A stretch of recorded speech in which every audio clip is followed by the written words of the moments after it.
Welcome to panacea आजकल। आज हम डिस्कस करेंगे फर्स्ट वीक ऑफ जुलाई 2023 के करंट अफेयर्स के बारे में। सबसे पहले आज हमारे पास न्यूज़ है, prime minister launch national sickle cell anaemia elimination mission, और इसको लॉन्च किया गया है from a place in Madhya Pradesh which is called Shahdol. तो ये जो sickle cell anaemia elimination mission है, ये इस साल बजट में डिस्कस किया गया था। तो इंडिया का मोटिव है कि बाय द ईयर 2047 हम हमारे देश में से सिकल सेल अनीमिया को 100% एलिमिनेट कर देंगे। In the same function prime minister also honoured Rani Durgavati, जो गोंडवाना की उस टाइम पर रूलिंग क्वीन हुआ करती थी। तो इसका जो मेन फोकस है वो कुछ 278 डिस्ट्रिक्ट्स में रहेगा। यूजुअली वो डिस्ट्रिक्ट्स हैं जहाँ पर डेवलपमेंट की थोड़ी कमी है और जहाँ पर ट्राइबल कम्युनिटीज़ हमें देखने को मिलती हैं।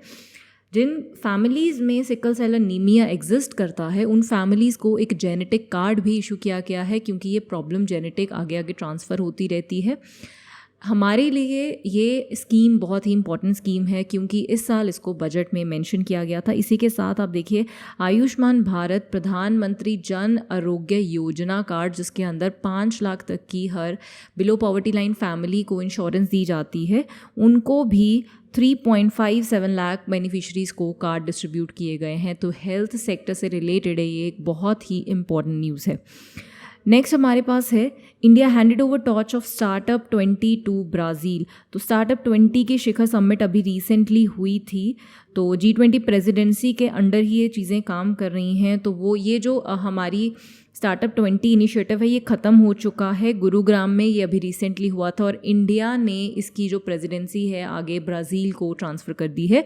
तो यहाँ से एक इम्पॉर्टेंट पॉइंट हमारे लिए निकल कर आता है कि G20 की नेक्स्ट प्रेसिडेंसी जो है वो ब्राज़ील के पास जाने वाली है। G20 का जो इस साल का हमारा थीम है वो है Vasudhaiva Kutumbakam, one family one planet one future. ये आपको भूलना नहीं है आपके एग्ज़ाम के लिए। नेक्स्ट हम बात करते हैं, India's first indigenous 700 megawatt nuclear reactor starts its commercial operations in Gujarat. तो इसका नाम रखा गया है Kakrapar atomic power project and it is going to be situated in Gujarat, और उसके अभी कमर्शियल ऑपरेशन स्टार्ट कर दिए गए हैं। अगर हम बात करें पहला न्यूक्लियर प्रोग्राम कौन सा था इंडिया का, तो उसका नाम रखा गया था अप्सरा, जिसको लॉन्च किया था होमी जे बाबा, जिनको फादर बोला जाता है न्यूक्लियर पावर का।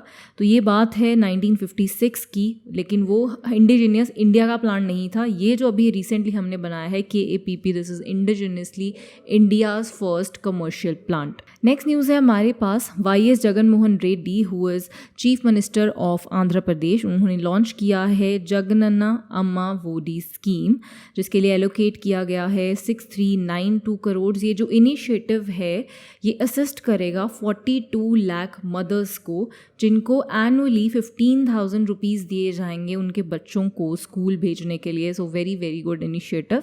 पूरे उनके स्टेट में जितने भी ऐसे लोग हैं जिनको हेल्प की ज़रूरत है, उनको ये हेल्प प्रोवाइड कराई जाएगी। इसी के साथ हमारे प्राइम मिनिस्टर जी ने आंध्र प्रदेश में ही एक इनॉग्रेशन किया है, साई हीरा ग्लोबल कन्वेंशन सेंटर। तो दोनों ही न्यूज़ आंध्र प्रदेश के साथ रिलेटेड हैं, तो हम इनको इकट्ठा कवर कर रहे हैं। नेक्स्ट है हमारे पास, इंडिया के लो कार्बन ट्रांजिशन को सपोर्ट करते हुए वर्ल्ड बैंक ने हमें 1.5 बिलियन का फाइनेंस अप्रूव कर दिया है। तो जैसे कि आपको पता है कि इंडिया का जो नेट ज़ीरो कार्बन एमिशन का लिमिट है, जो ईयर है, दैट इज़ 2070। हमने हमारे देश के कार्बन एमिशंस को मिनिमम लेवल पर लेकर आना है।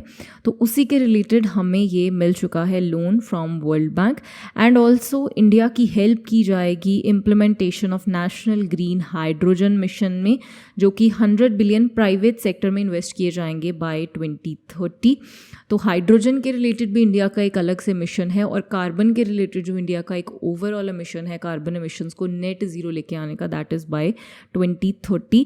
अगर हाइड्रोजन मिशन की हम बात करें तो इसके अंदर जो इंडिया का गोल है वो ये है कि by 2030 India 500 gigawatts of energy renewable energy resources से बनाना चाहता है। मतलब इंडिया में इतनी कैपेसिटी बिल्ट हो जानी चाहिए कि 500 गीगावाट एनर्जी हम रिन्यूएबल सोर्सेज से बना पाएँ। तो ये है आपकी न्यूज़। इसके दोनों ही पॉइंट्स आपके लिए बहुत इंपॉर्टेंट हैं, green carbon hydrogen mission and also carbon emissions को कम करना। इसी के साथ हमारे पास नेक्स्ट न्यूज़ है, गवर्नमेंट ने अभी रिलीज़ किया है draft framework for India's first carbon market. तो कार्बन मार्केट का कॉन्सेप्ट जो है वो COP3 में इंट्रोड्यूस हुआ था अंडर क्योटो प्रोटोकॉल, जिसके अंडर कार्बन की ट्रेडिंग की जाती है, उसके लिए परमिशंस इशू किए जाते हैं और उन परमिट्स को आपस में एक्सचेंज किया जाता है। So now India is planning for its own carbon market. तो उसके लिए सबसे जो ऊपर अथॉरिटी इस्टेब्लिश की जाएगी वो होगी स्टीयरिंग कमेटी। स्टीयरिंग कमेटी के नीचे जो बॉडी काम करेगी वो होगी ICM गवर्निंग कमेटी, और ICM दो पार्ट्स में बांटा जाएगा, ICM administration and ICM regulator. और ये जो बॉडीज़ होंगी, इन बॉडीज़ में जो ICM गवर्निंग बॉडी होगी उसमें हमारी मिनिस्ट्री ऑफ पावर के सेक्रेटरी उसके चेयरपर्सन रहेंगे एंड मिनिस्ट्री ऑफ एनवायरनमेंट के सेक्रेटरी उसको को चेयर करेंगे। तो यहाँ पर दो मिनिस्ट्रीज़ इन्वॉल्व है, ministry of environment and ministry of power. तो ये उसका आप पिक्चर में देख सकते हैं, ये उसका पूरा फ्रेमवर्क है जिस फ्रेमवर्क के तहत इन सब चीज़ों को किया जाएगा। टेक्निकल कमेटी अलग से बनाई जाएंगी, वेरीफायर्स अलग बनाए जाएंगे, ग्रिड कंट्रोलर अलग से बनाया जाएगा, ताकि मैक्सिमम हम ये एक तो ऑब्जर्व कर पाएँ कि कौन कितना कार्बन एमिशन कर रहा है, फिर उसको उसी हिसाब से परमिट दिए जाएंगे। अगर उसको एक्स्ट्रा परमिट्स की ज़रूरत है तो ही हैव टू, और ही और शी और द कंपनी हैव टू पे फॉर द परमिट्स। तो ये पूरा ड्राफ्ट फ्रेमवर्क जो है ये अभी इशू कर दिया गया है। आगे बात करते हैं एक बहुत ही इम्पॉर्टेंट इशू के बारे में, not an issue, it is that SCO summit 2023। तो जैसे G20 का प्रेसिडेंट इस साल इंडिया है, सिमिलरली SCO की प्रेसिडेंसी भी इस साल इंडिया के पास है। इंडिया ने उसके लिए थीम चूज़ किया है टुवर्ड्स अ सिक्योर SCO, जिसमें से जो सिक्योर SCO टर्म है वो हमारे प्राइम मिनिस्टर ने ही फ्रेम की थी। और ये जो सिक्योर SCO है इसकी फुल फॉर्म भी है, सिक्योर की फुल फॉर्म है security, environment development, economic development, connectivity, unity, respect for sovereignty, territorial integration and environmental protection. तो सबसे इम्पॉर्टेंट चीज़ जो यहाँ पर इस SCO समिट में हुई है कि हमने ईरान को as a new member country admit कर लिया है। तो SCO जो था इस Shanghai corporation organization, it was established in 2001 with headquarter in Beijing. India और पाकिस्तान ने इसको ज्वाइन किया था 2017 में। तो उसकी रोटेशनल प्रेसिडेंसी है, हर साल अलग अलग कंट्री, मेंबर कंट्री के पास इसकी प्रेसिडेंसी आती है। तो इस साल वो प्रेसिडेंसी इंडिया के पास है। तो अब टोटल SCO में 9 मेंबर्स हो चुके हैं, जिनमें से न्यूएस्ट मेंबर है ईरान। इनकी मेंबर कंट्रीज़ को याद रखना भी ईजी है, it is Russia, China, India, Pakistan, newest member Iran and 4 other countries, Kyrgyzstan, Tajikistan, your Uzbekistan and Kazakhstan. तो इनमें कुछ डिस्कशंस हुई थी, जैसे new pillar of corporation discuss किए गए थे। यहाँ आप देख सकते हैं लिखा हुआ है startups and innovation, traditional medicine, youth empowerment, digital inclusion and shared Buddhist heritage. तो चाइना, इंडिया, ये सब कंट्रीज़ कुछ शेयर्ड बुद्धिस्ट हेरिटेज भी आपस में शेयर करती हैं, उस चीज़ को भी प्रमोट किया जाएगा। एक इम्पॉर्टेंट पॉइंट यहाँ पर I would like to mention is, China का एक इनिशिएटिव है जिसको बोला जाता है belt and road initiative. India ने उसको साइन करने से रिजर्वेशन दिखाया है। तो बेल्ट एंड रोड इनिशिएटिव के अंदर चाइना पाकिस्तान ऑक्यूपाइड कश्मीर के एरिया में कुछ रोड्स बनाने की बात कर रहा है, जो इंडिया नहीं चाहता कि बनाई जाएं और जिससे उसकी सॉवरेनिटी हर्ट हो जाएगी। इसकी वजह से इंडिया ने इस इनिशिएटिव को अपना मत नहीं दिया है। चलिए डिस्कस करते हैं हमारी अगली न्यूज़ जो है अपॉइंटमेंट्स के बारे में। NCP leader Ajit Pawar sworn is as deputy chief minister of Maharashtra. तो महाराष्ट्र में अभी शिंदे ने अपनी गवर्नमेंट बनाई थी और डेप्यूटी चीफ मिनिस्टर बनाया गया था देवेंद्र फडणवीस को। अब डेप्यूटी चीफ मिनिस्टर की जो सीट है वो 2 लोग शेयर करने वाले हैं, जिनमें से दूसरे होंगे अजीत पवार। नेक्स्ट है हमारे पास Tushar Mehta who has been reappointed as solicitor general of India. और इसी के साथ हमारे लिए बहुत इंपॉर्टेंट है कि अटॉर्नी जनरल कौन है, जिनको पिछले साल ही अपॉइंट किया गया था, वो हैं K वेंकटरमणी। तो अटॉर्नी जनरल तो कॉन्स्टिट्यूशन में मेंशन्ड है कि किसका अटॉर्नी जनरल जो है उसके रिलेटेड आर्टिकल हमारे कॉन्स्टिट्यूशन में मौजूद है।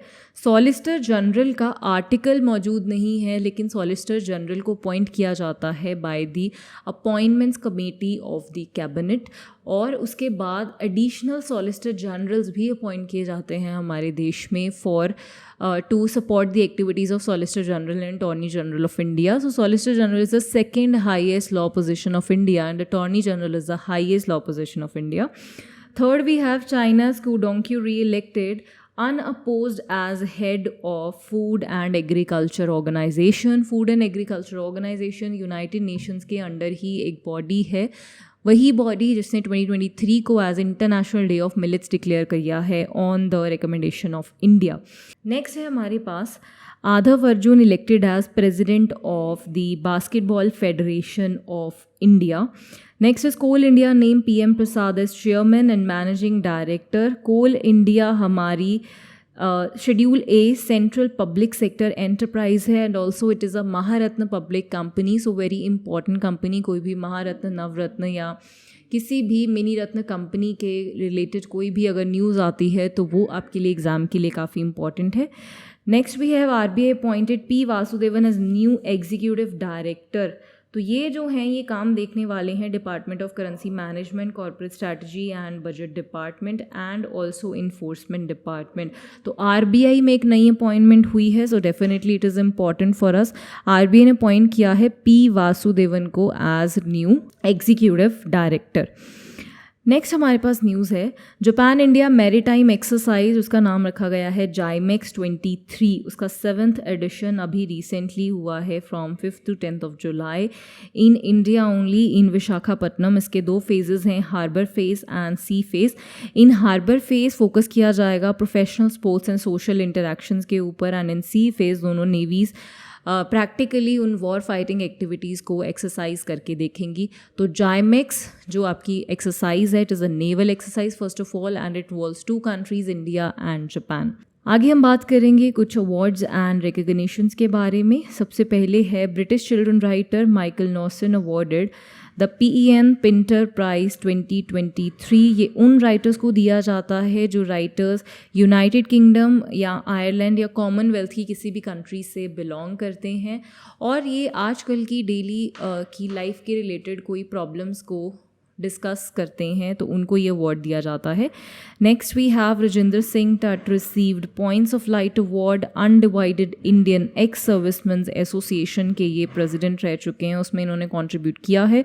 तो यूके के हमारे प्राइम मिनिस्टर ऋषि सुनक ने इनको अवार्ड दिया है for points of light award. Next we'll talk about 2023 global peace index. तो ग्लोबल पीस इंडेक्स जो रिलीज़ करती है organisation, it is Australian based organisation जिसका नाम है the institute of economics and peace, और उसका 17th एडिशन अभी रिसेंटली रिलीज़ किया गया है।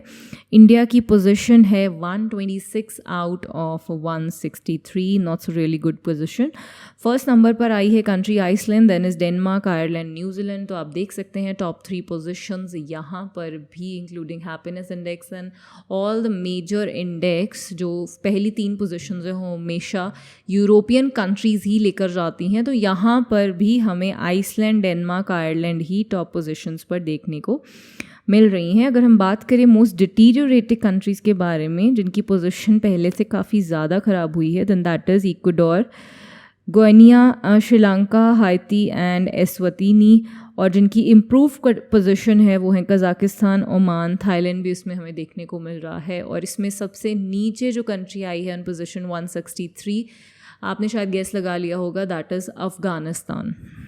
आगे हमारे पास European space agency's Euclid mission 2 is off to explore the dark mission. तो ये मिशन उस दिन लॉन्च किया गया है which is July of 1 which is celebrated as Canada day. तो ये जो मिशन है इसमें एक टेलीस्कोप बेसिकली फ़िट किया गया है जो कि जाएगा और एक्सप्लोर करेगा अर्थ और सन के बीच में जितना डिफरेंस है उनमें 5 लैग्रेंज पॉइंट्स एग्जिस्ट करते हैं। लैग्रेंज इज़ इंडिविजुअल जिसने इन पॉइंट्स को डिस्कवर किया था।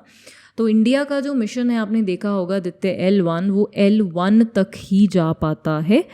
तो अब ये जो मिशन है, ये मिशन L2 पर जाएगा। वहाँ पर एक टेलीस्कोप के ज़रिए सन की कुछ पिक्चर्स को क्लिक करेगा और अर्थ पर भेजने की कोशिश करेगा, एक 3D मैप फॉर्म करेगा। तो ये बहुत ही एक बड़ा माइलस्टोन बन सकता है आने वाले टाइम में। यहाँ से जो पिक्चर्स हमें देखने को मिलेंगी, जो सन का एक व्यू एंड ऑल्सो जो एक यूनिवर्स का व्यू हमें यहाँ से देखने को मिलेगा। Next we have Olympian Neeraj Chopra wins Lausanne diamond league 2023। इससे पहले आपने सुना होगा दोहा डायमंड लीग में भी नीरज चोपड़ा इंडिया के लिए गोल्ड मेडल लेकर आए थे। अब वही डायमंड लीग अभी जो कंटिन्यू हो रही है, चल रही है, उसी का जो नेक्स्ट मैच था वो लॉसेन में हुआ था, जहाँ पर फिर से वो इंडिया के लिए गोल्ड मेडल लेकर आए हैं with a throw of 87.66 metre. तो गेम जो उनके साथ रिलेटेड है वो तो आपको पता ही है। तो ये जो जेवलिन थ्रो करते हैं और ये ओलंपिक्स में पहले इंडिया के लिए जीत कर आए थे, और उसके बाद अब ये लॉसेन में जो डायमंड लीग है उसमें भी इंडिया के लिए जीत कर लाए हैं।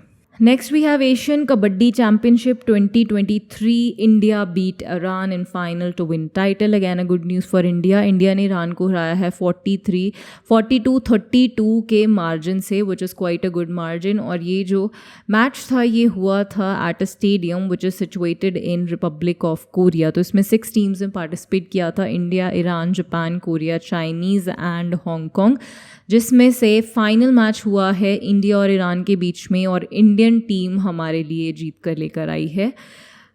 Next we have important days.